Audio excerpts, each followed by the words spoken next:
नमस्कार, AB star news देख रहे हैं आप और मैं हूं आपके साथ सोहन सिंह।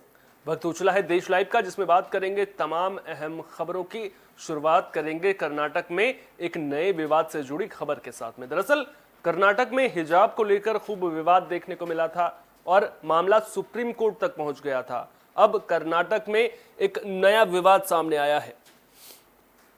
अब हिजाब के बाद कर्नाटक में बाइबल को लेकर विवाद शुरू हो गया है। दरअसल बेंगलुरु के एक स्कूल ने अभिभावकों से पूछा है कि अगर बच्चे स्कूल में बाइबल लेकर आएं तो उन्हें ऐतराज तो नहीं है।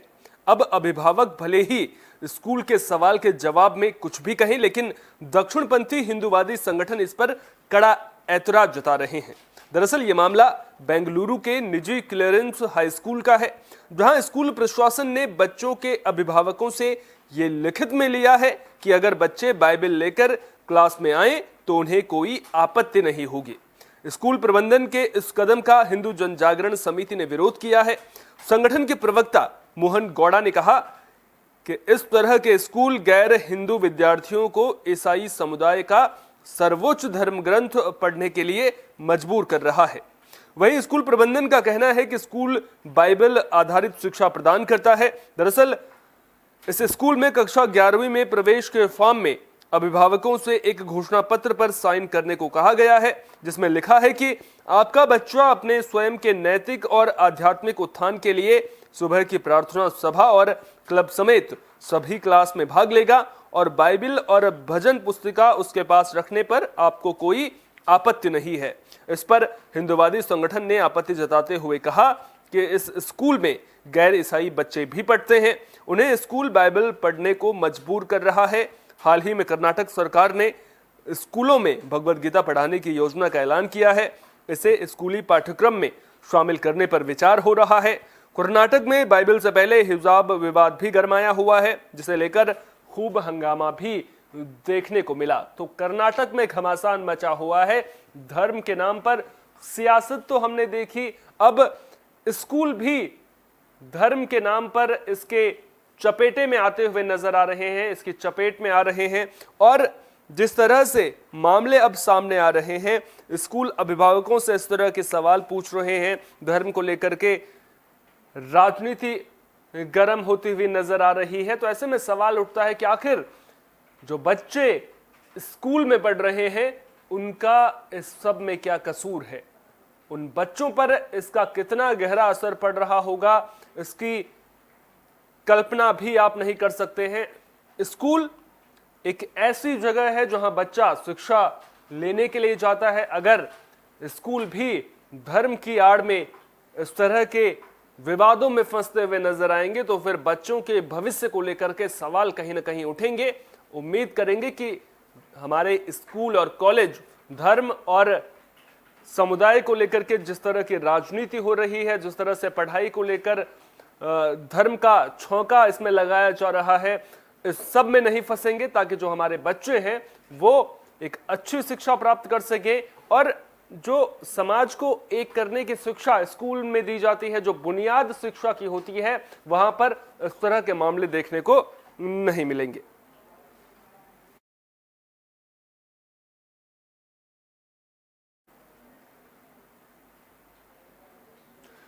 बुलेटिन में अब बात कॉमन सिविल कोड यानी कि समान नागरिक संहिता की भी कर लेते हैं। दरअसल उत्तराखंड सरकार उत्तराखंड में समान नागरिक संहिता लागू करने का ऐलान कर चुका है।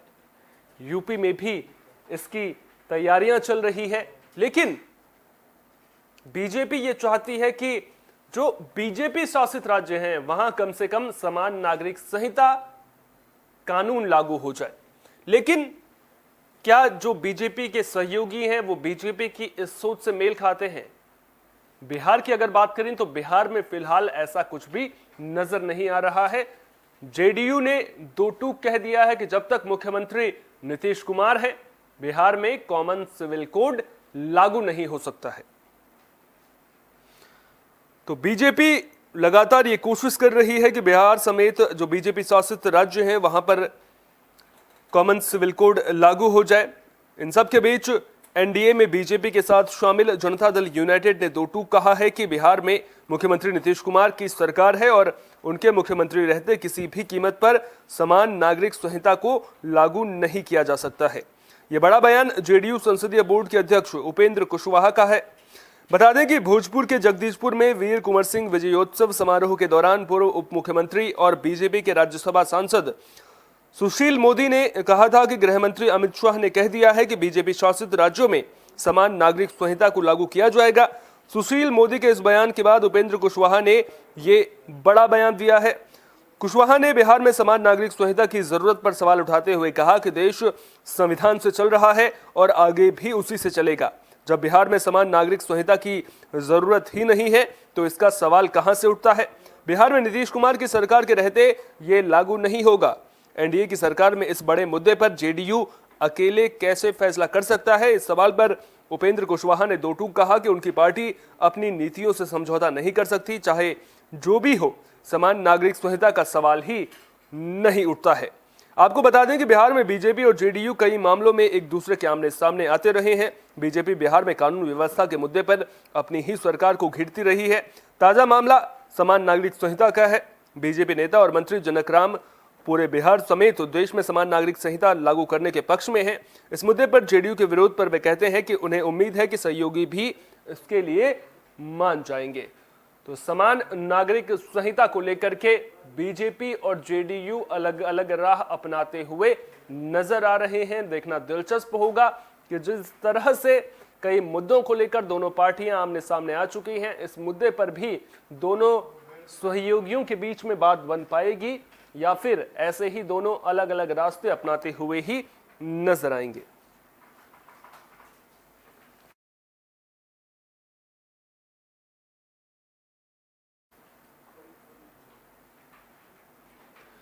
महाराष्ट्र में धर्म के नाम पर सियासत खूब देखने को मिल रही है। हनुमान चालीसा को लेकर भी राजनीति गर्मा रही है, या फिर यूं कहें कि हनुमान को लेकर राजनीतिक चालीसा कुछ ज्यादा ही हावी है, तो ये कहना भी गलत नहीं होगा।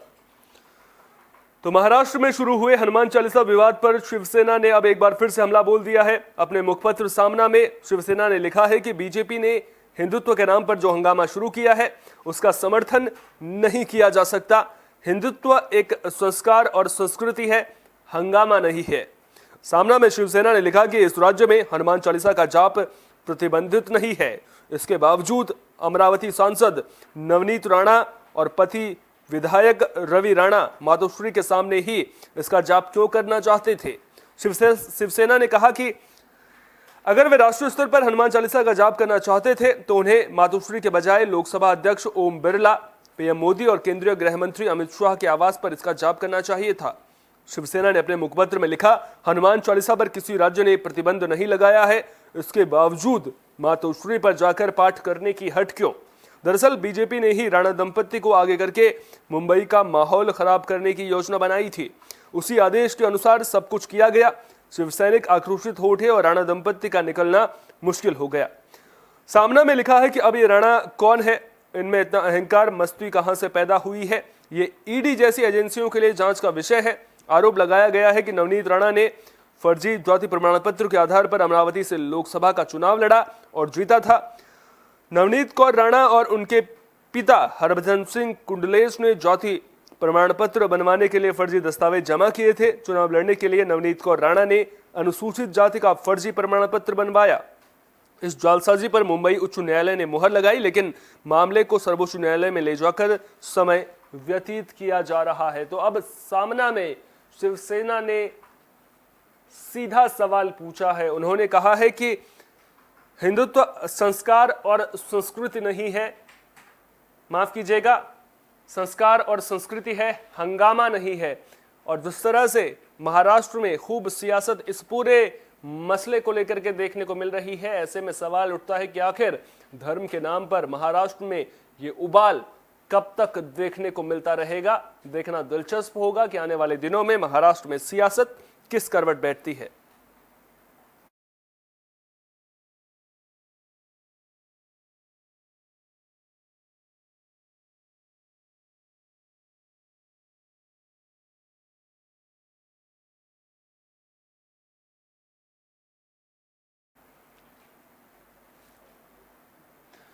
रूस यूक्रेन के बीच युद्ध चल रहा है और इस युद्ध के बीच कई बड़े नेता भारत पहुंच रहे हैं। रायसीना डायलॉग के तहत इन नेताओं की बैठक होनी है और इसे मौजूदा वैश्विक परिस्थितियों के हिसाब से बेहद अहम भी माना जा रहा है।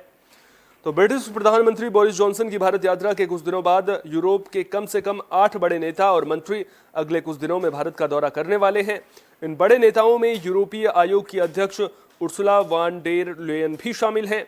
2019 तक चांसलर एंजेला मर्केल के तहत जर्मनी की रक्षा मंत्री रही वान डेर लेयन सोमवार को प्रधानमंत्री नरेंद्र मोदी से मुलाकात करेंगी, जहां रूस यूक्रेन संघर्ष से उत्पन्न संकट पर चर्चा की उम्मीद है। पोलैंड, लिथुआनिया, स्लोवेनिया, पुर्तगाल, नीदरलैंड, नॉर्वे और लग्जमबर्ग के विदेश मंत्रियों के भी भारत में होने की उम्मीद है। ये सभी नेता रायसीना डायलॉग के लिए आ रहे हैं। बता दें कि विदेश मंत्रालय और ऑब्जर्वर रिसर्च फाउंडेशन ने वैश्विक भू राजनीतिक और भू आर्थिक चुनौतियों पर विचारों के आदान प्रदान के प्रमुख प्लेटफॉर्म रायसीना डायलॉग का 7वां संस्करण 25 से 27 अप्रैल तक नई दिल्ली में आयोजित किया जा रहा है। इस दौरान ये नेता भारतीय वार्ताकारों के साथ यूक्रेन में युद्ध पर चर्चा कर सकते हैं। प्रधानमंत्री जॉनसन ने भी भारतीय नेतृत्व के साथ युद्ध पर चर्चा की थी। Argentina, Armenia, Guyana, Nigeria, Madagascar और फिलीपींस के विदेश मंत्रियों के भी सम्मेलन में भाग लेने की उम्मीद है। तो जो मौजूदा परिस्थितियां हैं, वैश्विक परिस्थितियां कहीं ना कहीं रूस और यूक्रेन के बीच जिस तरह से युद्ध चल रहा है उसके बाद चिंताजनक बनी हुई हैं। लगातार आर्थिक मोर्चे पर भी संकट पैदा हो रहा है। इस बीच भारत के रुख को देखते हुए भी ये जो रायसीना डायलॉग है ये काफ़ी अहम माना जा रहा है। देखना दिलचस्प होगा कि जब बातचीत की टेबल पर ये नेता आमने सामने आएंगे तो किन किन मुद्दों पर इसके अलावा चर्चा होगी और भारत में निवेश जो एक बड़ा मुद्दा रहा है, भारत में निवेश को किस तरह से बढ़ावा देना है, क्या इस पर भी किसी तरह की बातचीत देखने को मिलती है या फिर नहीं।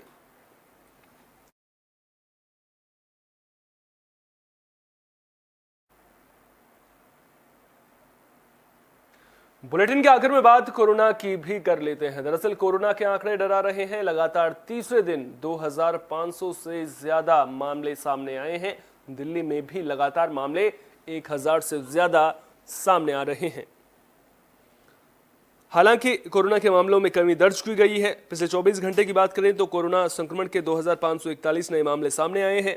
स्वास्थ्य मंत्रालय ने बताया कि भारत में इस दौरान कोरोना से 30 लोगों की मौत हुई है। बता दें कि ये लगातार तीसरा दिन है जब कोरोना के कुल मामले 2500 से ज्यादा आए हैं। इससे पहले 22 अप्रैल को 2527 और 23 अप्रैल को 2593 मामले सामने आए थे। वहीं पिछले 24 घंटे की बात करें तो कोरोना के 1862 मरीज डिस्चार्ज हुए हैं। देश में अब एक्टिव केस बढ़कर 16522 हो गए हैं। कोरोना के सबसे ज्यादा मामले दिल्ली से सामने आ रहे हैं। लगातार तीसरे दिन 1000 से ज्यादा मामले सामने आए हैं। दिल्ली में कल कोरोना के कुल 1083 नए मामले सामने आए। इस दौरान एक मरीज की भी मौत हुई है। दिल्ली में बीते 5 दिनों में कोरोना के कारण मौत भी लगातार दर्ज की जा रही है।